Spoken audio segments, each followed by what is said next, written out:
In this video, I'll start areas of similar triangles. इसमें देखो क्या होता है, अगर दो ट्राइंगल सिमिलर है, सपोज यहाँ पर ए बी सी और पी क्यू आर सिमिलर है, तो उसका जो एरिया होगा वो साइड का प्रोपोर्शनलिटी से स्क्वायर होता है. मतलब अगर ए बी सी और डी ई एफ ये दोनों सिमिलर है तो area of A B C by area of D E F, ये जो रेशियो है ये दोनों साइड यहाँ पर ए बी बाई डी ई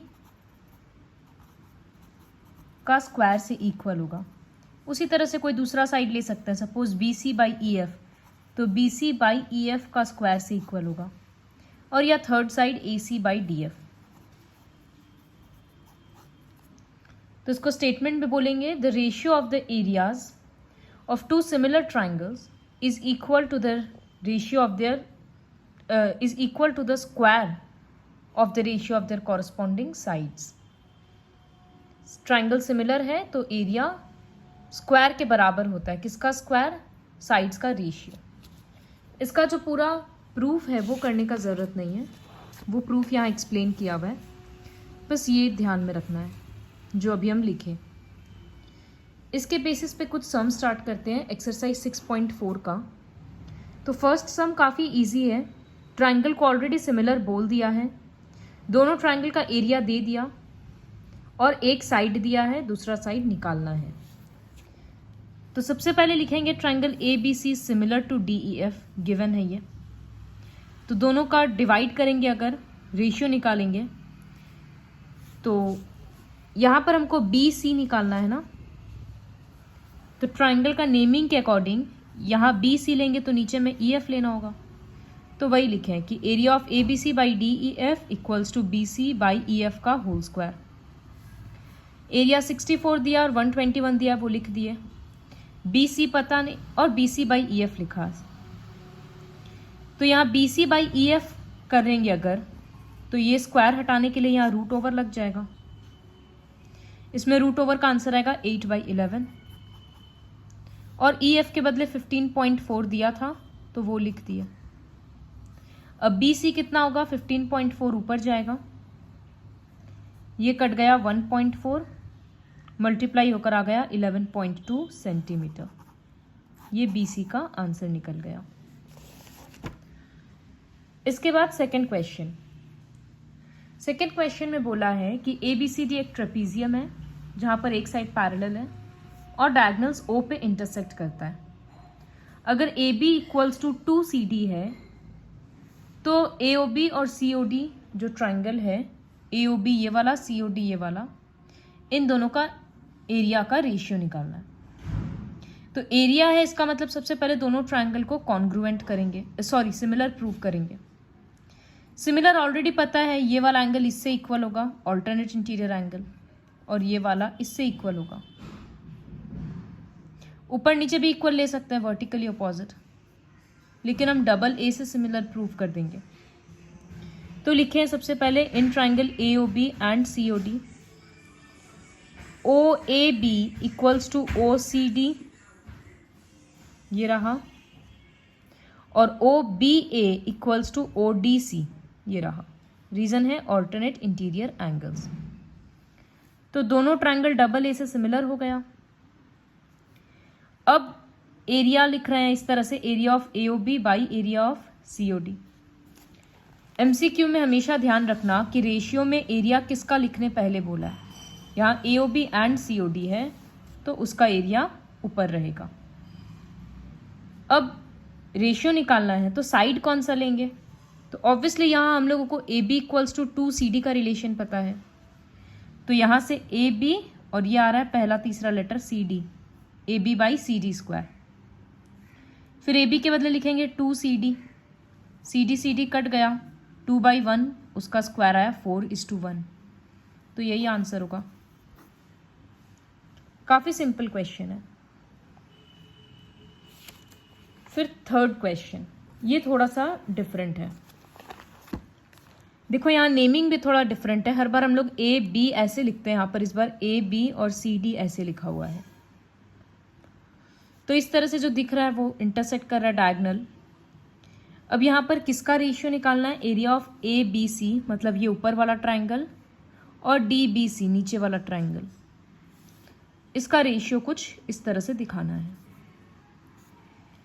तो उसके लिए क्या करना होगा, ये थोड़ा सा एक स्टेप लर्न करना है यहाँ पर कि इस तरह से ट्रेपीजियम है, यहाँ से ए एम परपेंडिकुलर ड्रॉ किया गया है और यहाँ से डी एन।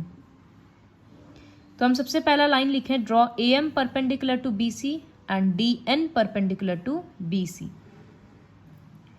फिर ये जो छोटा वाला ट्राइंगल है, ये वाला और ये वाला, इन दोनों को सिमिलर प्रूव करना है। कैसे करेंगे? एक 90 डिग्री दिख रहा है और एक वर्टिकली अपोजिट एंगल है, तो डबल ए से सिमिलर हो जाएगा। तो स्टेटमेंट में क्या लिखेंगे? In triangle A M O and triangle D N O, देखो यहाँ लिखा है angle A M O equals to D N O 90 degree. कब डी बोल रहा है कब बी बोल रहा है ध्यान में देना फिगर के अकॉर्डिंग। ये वाला एंगल है तो ये डी एन ओ 90 डिग्री हो गया, और A O M equals to D O N vertically opposite angle. तो दोनों छोटा वाला ट्राइंगल सिमिलर हो गया डबल ए से। अगर ट्राइंगल सिमिलर है तो उसका तीनों साइड प्रोपोर्शनल होगा। तो यहां से लिख रहे हैं ए एम, तो ये बन जाएगा डी एन, फिर एक बार तो इक्वल हुआ, फिर एक बार ए ओ तो यहां से बन रहा है डी ओ, और एक बार M O equals to N O. इसको इक्वेशन 1 देकर छोड़ दिए। अब जो ट्राइंगल पूछा था ट्राइंगल ए बी सी, ऊपर वाला ट्राइंगल, और डी बी सी, तो उसका रेशियो के लिए बाई लिख रहे हैं। तो एरिया ऑफ ट्राइंगल क्या होता है? Half into base into height. तो ये जो ए बी सी ट्राइंगल है, इसके लिए बेस बी सी बन रहा है, तो हाइट कौन सा होगा? ये जो परपेंडिकुलर ड्रॉ किया गया था। तो area of A B C हम लिख सकते हैं half into B C into A M. उसी तरह से नीचे वाला के लिए लिख सकते हैं, उसके लिए भी बेस बी सी है और परपेंडिकुलर हाइट रहेगा डी एन। तो नीचे वाला के लिए लिखे हैं half into B C into D N. दोनों से बी सी और हाफ हाफ कट गया, बच रहा है A M by D N. तो A M by D N के बदले क्या लिख सकते हैं? ये देखो फर्स्ट इक्वेशन से है कि A M by D N के बदले ए ओ बाई डी ओ लिख सकते हैं। कहाँ से रिप्लेस किए? From equation 1। और यही प्रूव करने बोला था कि ये जो area of A B C by D B C है, ये ए ओ बाई डी ओ है। तो यहाँ निकल गया area of A B C by D B C equals to A O by D O. Moving on to the fourth question. Fourth question में बोला है कि अगर एरिया दो सिमिलर ट्राइंगल्स का इक्वल है तो प्रूव करो कि ट्राइंगल्स कॉन्ग्रुएंट होता है। मतलब ये दो ट्राइंगल है, सपोज ए बी सी और डी ई एफ, ये दोनों ट्राइंगल सिमिलर भी है और दोनों का एरिया भी इक्वल है, तो प्रूव करना है कि ये कॉन्ग्रुएंट है। तो हम लिखें let A B C and D E F be two similar triangles of equal area. अब अगर ट्राइंगल सिमिलर है तो तीनों साइड इक्वल होगा, मतलब रेशियो। तो A B by D E equals to, इधर से लेंगे लास्ट का दोनों letter B C by E F और एक बार A C by D F. फिर दोनों का एरिया भी इक्वल है तो लिख दिए area of A B C equals to area of D E F. जब एरिया इक्वल है तो डिवाइड करने से आंसर 1 आएगा। यहां तक समझ में आया? इसके बाद पीछे लिखेंगे कि area of A B C by D E F, rule के अकॉर्डिंग क्या पता है कि अगर दो ट्राइंगल सिमिलर है तो उनका रेशियो एरिया का साइड का स्क्वायर के बराबर होता है। तो यहाँ ये जो एरिया है वो A B by D E का square, B C by E F, इस तरह से तीनों का स्क्वायर के बराबर होगा। लेकिन ये रेशियो तो हम लोग ऑलरेडी 1 लिख चुके हैं। अब एक बार सिर्फ इसको इक्वल करते हैं, 1 equals to A B by D E का स्क्वायर, ये रहा नाव करके, तो डी उधर जाएगा तो A B square equals to D E square होगा। अब अगर किसी का स्क्वायर भी इक्वल है तो स्क्वायर हटाने से भी वो इक्वल रहेगा, तो A B equals to D E हो गया। इसका मतलब ये साइड इससे इक्वल हो गया डी ई से। उसी तरह से ए सी भी इससे इक्वल रहेगा और बी सी भी इससे इक्वल रहेगा। तो तीनों साइड अगर एक दूसरे से इक्वल है तो ट्राइंगल ही कॉन्ग्रुएंट हो जाएगा। तो A B equals to D E prove कर चुके। लिखेंगे similarly B C equals to E F and C A equals to F T. Therefore this triangle is congruent to this triple S. Copy में लिखने के बाद फिर से वापस एक बार रिवाइंड करके देखना। क्वेश्चन 5 और 6 इन दोनों का हम प्रूफ नहीं दिखा रहे हैं, सिर्फ समझा कर छोड़ दे रहे हैं क्योंकि ये एमसीक्यू में बहुत काम आएगा। बोला है एक ट्राइंगल है ए बी सी, उसका 3 साइड का 3 मिड पॉइंट दे दिया। इस तरह से देखो, एक ट्राइंगल है A B C, A B का मिड पॉइंट है डी, बी सी का मिड पॉइंट ई और ए सी का मिड पॉइंट एफ। अब रेशियो किसका निकालना है? ये छोटा वाला ट्राइंगल का और बड़ा वाला ट्राइंगल का। तो ऐसे बहुत मेहनत होता, पहले हम लोगों को ट्राइंगल सिमिलर प्रूव करना पड़ता और सब कुछ। हम एकदम शॉर्ट में समझा रहे हैं। ये चारों ट्राइंगल इक्वल दिख रहा है ना? ऐसे याद रखना कि जब मिड पॉइंट्स इस तरह से ज्वाइन करके ट्राइंगल बनता है तो ये चारों इक्वल होता है। तो चारों का area suppose x x x है, तो हमको अभी किसका रेशियो निकालना है? Ratio of area of D E F and A B C. तो हम लिख रहे हैं area of D E F by A B C. तो डी ई एफ का एरिया x ले रहे हैं और ए बी सी का एरिया कितना हो रहा है? इसमें 4 ट्राइंगल आ रहा है तो 4x होगा। x x कट गया तो रेशियो 1:4 आ गया। तो बहुत सिंपली ऐसे याद रखना कि 4 इक्वल हिस्सा में ट्राइंगल डिवाइड हो रहा है। उसके बाद 6th क्वेश्चन, ये भी एक एक्चुअली में थ्योरम ही है, बहुत इंपॉर्टेंट है। बोला कि अगर 2 ट्राइंगल सिमिलर होता है तो ratio of the areas is equal to the square of the ratio of their corresponding medians. मतलब जैसे ये 2 ट्राइंगल है पी क्यू आर और ए बी सी, तो अभी तक हम लोग क्या पढ़े थे कि area of P Q R by area of A B C ये साइड के स्क्वायर के बराबर होता है। मतलब ये P Q by A B का स्क्वायर होगा या P R by A C का स्क्वायर होगा या Q R by B C का स्क्वायर होगा। तो सपोज यहां पर पी एम और ए एन 2 मीडियन है, तो अगर 2 ट्राइंगल सिमिलर होता है तो उसका एरिया उसके मीडियन के स्क्वायर के भी बराबर होता है। मतलब अभी हम लिखे थे कि P Q by A B का स्क्वायर है, उसके बदले हम लिख सकते हैं P M by A N का स्क्वायर है।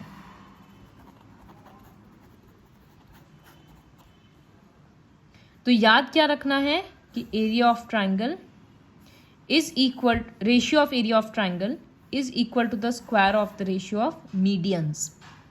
बहुत इंपॉर्टेंट प्रॉपर्टी है, एमसीक्यू में काम आएगा, प्रूफ देखने का जरूरत नहीं है। इसके बाद question 7, prove that the area of an equilateral triangle described on one side of a square is equal to half the area of equilateral triangle described on one of its diagonals। बड़ा question है, break करके समझते हैं। एक square draw करना है, फिर एक इक्विलैटरल ट्राइंगल उसके एक साइड के ऊपर ड्रॉ करना है। मतलब ए बी सी डी एक स्क्वायर है, तो एक ट्राइंगल इस तरह से ड्रॉ करेंगे जिसको नाम दे रहे हैं हम ए बी एम। इक्विलैटरल है तो सारा ही 60 होगा और ए बी ए है तो ये तीनों का डायमेंशन ही ए होगा। फिर इसी तरह से एक इक्विलैटरल ट्राइंगल ड्रॉ करना है, लेकिन स्क्वायर का डायगोनल को साइड बनाते हुए। मतलब ये डायगोनल है तो इसके इक्वल का एक इक्विलैटरल ट्राइंगल होगा, जिसको नाम दे रहे हैं BDN। तो यहां भी ये एंगल और ये 60 डिग्री होगा। लेकिन डायगोनल ऑफ अ स्क्वायर क्या होता है? √2a। तो इसका सारा साइड √2a के बराबर होगा। स्टेटमेंट्स क्या लिख रहे हैं देखो। Let ABCD be a square of side A। तो AB A हो गया और डायगोनल √2a। रूट सिर्फ 2 रूट में रहेगा, A बाहर रहेगा। अब triangle ABM, let ABM and BDN be two equilateral triangles, जैसा क्वेश्चन में बोला। दोनों ट्राइंगल इक्विलैटरल है तो सारा एंगल सबका 60 है। इसका मतलब दोनों ट्राइंगल सिमिलर होगा। तो since all the angles are 60 degree, therefore triangle ABM is similar to triangle BDN, AAA से। तो अगर ट्राइंगल सिमिलर है तो जो एरिया है ABM बाई BDN वो साइड का स्क्वायर से प्रोपोर्शनल होगा।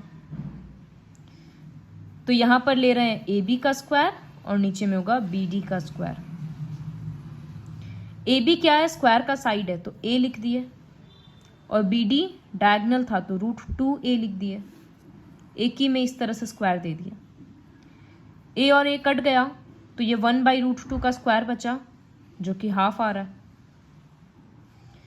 तो हम लिख सकते हैं देयरफॉर कि ABM बाई BDN का एरिया हाफ हो गया रेशियो में। इसका मतलब जो इक्विलैटरल ट्राइंगल स्क्वायर का साइड के ऊपर था और जो डायगोनल के ऊपर था, उन दोनों ट्राइंगल का रेशियो हाफ है। यही प्रूफ करने बोला है। ये लिखने के बाद एक बार क्वेश्चन दोबारा पढ़ो और फिर वापस समझने का कोशिश करो। क्वेश्चन 8 देखो। ABC और BDE दो इक्विलैटरल ट्राइंगल है such that D is the mid point of BC। तो ABC किस तरह से ट्राइंगल है और D मिड पॉइंट है, इस तरह से E को ज्वाइन किया हुआ है। सारा एंगल 60 है, क्योंकि ये जो छोटा वाला ट्राइंगल है ये भी इक्विलैटरल है और ये जो बड़ा वाला है ये भी इक्विलैटरल है। तो area of ABC by BDE निकालना है। सिंस दोनों छोटा बड़ा ट्राइंगल इक्विलैटरल है तो दोनों सिमिलर होगा।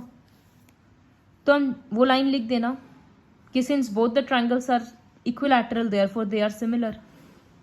तो दोनों का एरिया क्या होगा? साइड का स्क्वायर के बराबर। साइड कौन सा लेंगे? यहां पर हमको BC और BD के बीच का रिलेशन पता है ना कि D मिड पॉइंट है, तो हम ABC में BC लेंगे और BDE में हम, यहां पर नेमिंग थोड़ा गलत हो गया, ABC के साथ हमको लिखना होगा EDB लिखना होगा। तब यहां पर लास्ट 2 लेटर्स BC ले रहे हैं तो यहां का लास्ट 2 लेटर्स BD आ रहा है। तो area of ABC by EBD BC square by BD square. BC के बदले लिख सकते हैं 2BD, तो ये लिख दिया। BD कट हो गया तो ये 2/1 का स्क्वायर 4:1 आ गया रेशियो। ये ध्यान में बार बार बोल रहे रखना है कि रेशियो में कौन सा ट्राइंगल पहले दिया हुआ है, क्योंकि देखो MCQ में कंफ्यूजन होगा। 1:4 और 4:1 भी है ऑप्शन में। क्वेश्चन 9 बहुत ही सिंपल है। साइड दो सिमिलर ट्राइंगल का साइड्स का रेशियो दे दिया 4:9, तो एरिया का रेशियो क्या होगा? तो एरिया तो पता है इसका डबल होता है, मतलब स्क्वायर होता है।